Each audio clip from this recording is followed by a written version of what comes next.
भगवान का ज्ञान कैसे होता है? क्या भगवन गीता पढ़ने से ज्ञान हो जाता है? जी नहीं। अगर ऐसा था तो कोई भी भगवत गीता पढ़ के अर्जुन बन जाए। कितनी लिपियां इसकी छपी हैं, कितने भाषाओं में भगवत गीता का अनुवाद हुआ, इस पर हजारों हजारों टीकाएं लिखी गई। लेकिन कितने लोग भगवत गीता को पढ़ के अर्जुन बन पाते हैं? कई लोग हैं जो डेली गीता पाठ करते हैं। सर्वधर्मान परित्यज्य मामेकम शरणं व्रज हम त्वाम सर्व पापेभ्यो मोक्षयिष्यामि मा शुचः। क्या कर रहे हैं जी आप? स्वामी जी हम गीता पाठ कर रहे हैं, हमारा नियम है प्रतिदिन हम नाश्ते से पहले एक अध्याय का पाठ करते हैं। तो आप बोल क्या रहे हैं पाठ में? सब धर्मों को छोड़कर मेरी शरण में आ जा। ऐसा क्यों बोल रहे हैं? ये तो श्री कृष्ण ने बोला था 18वें अध्याय के 67वें श्लोक में, क्योंकि वो भगवान है। उन्होंने कहा अर्जुन सब धर्मों को छोड़कर मेरी शरण में आ जा। आप क्या भगवान बन के सबको बता रहे हैं ए जीवो सब धर्मों को छोड़कर मेरी शरण में आ जाओ? नहीं साहब, हम तो केवल पाठ कर रहे हैं। तो क्या श्री कृष्ण ने अर्जुन को ये उपदेश दिया था कि अर्जुन मैंने जो लेक्चर बताया है तू भी उसको रोज बोल दिया कर? जो श्री कृष्ण ने अर्जुन को बताया, अर्जुन ने उसको धारण किया। हम केवल अक्षर बोल रहे हैं।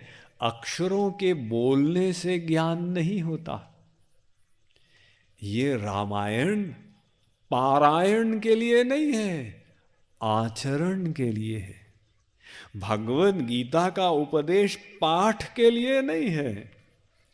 अगर आप दक्षिण भारत जाएं, 4-4 साल के बच्चे पूरी गीता कंठस्थ किए हुए कंपटीशन होते हैं। एक श्लोक बोलता है टीचर, 2 श्लोक आगे बोलो, 1 श्लोक पीछे बोलो, हम अंतिम शब्द बताएंगे, पहला शब्द बताओ। ऐसा कंठस्थ किए हुए। लेकिन कंठस्थ होने से क्या हुआ? वो तो एक तोते को आप सिखा दो, उसे कहते हैं तोता रटत ज्ञान।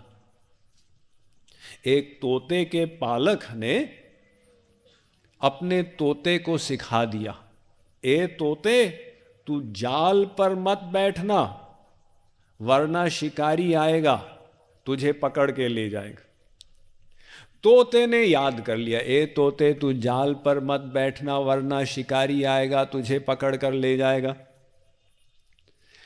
पालक ने सोचा मेरा तोता तो योग्य हो गया, उसने तोते को छोड़ा।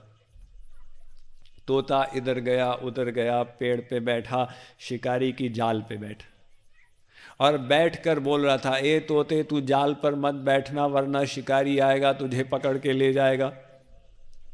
शिकारी आया, उसने तोते को पकड़ा, उसमें पकड़ा हुआ तोता बोलता जा रहा था ए तोते तू जाल पर मत बैठना वरना शिकारी आएगा तुझे पकड़ के ले जाएगा।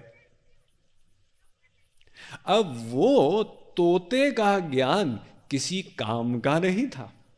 देखिए भगवान का जो ज्ञान है ना, वो अपने इंद्रिय मन बुद्धि से हो ही नहीं सकता।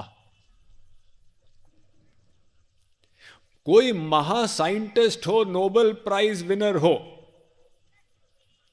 वो कहे मैं इतना बुद्धिमान हूं तो मैं भगवान को समझ लूंगा।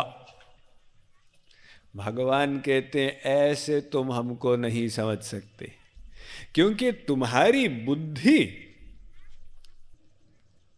ये माया की बनी हुई प्राकृत, और हम दिव्य हैं, माया से परे हैं। इसलिए तुम्हारी प्राकृत लौकिक बुद्धि अलौकिक भगवान तक पहुंच ही नहीं सकती है। एक लाइन खींची हुई, जैसे मान लो मैं कहूं कि आप प्रवचन सुनने के लिए कानों को बंद कीजिए और आंखों से सुनिए। आप कहेंगे स्वामी जी आंखों से कैसे सुनेंगे? क्यों? आंख लौकिक है, शब्द लौकिक है, सुन लो। नहीं नहीं नहीं नहीं नहीं, ये शब्द तो कर्णेंद्रिय का विषय है और आंख का विषय है रूप। ठीक, तो आंख से केवल रूप ग्रहण किया जाता है, कान से केवल शब्द ग्रहण किए जाते हैं। इसी प्रकार से वो भगवान दिव्य है, उसको समझने के लिए दिव्य बुद्धि चाहिए, और हमारी जो बुद्धि है वो माया की बनी हुई है, लौकिक है।